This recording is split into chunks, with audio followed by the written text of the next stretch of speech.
নারিকেল আছে, লিচু আছে, এখানে আরব দেশের খেজুর আছে, এগুলা কিছু নিচে নামায় ফেলবে। লেবু দেখেন বৃষ্টির পানি জমে গেছে একদম।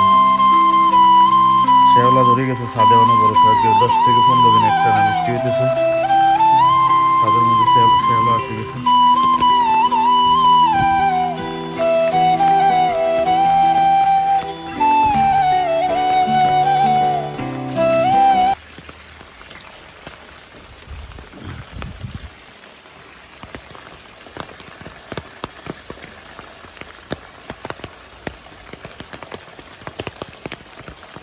দেখুন অবস্থা জমিনের।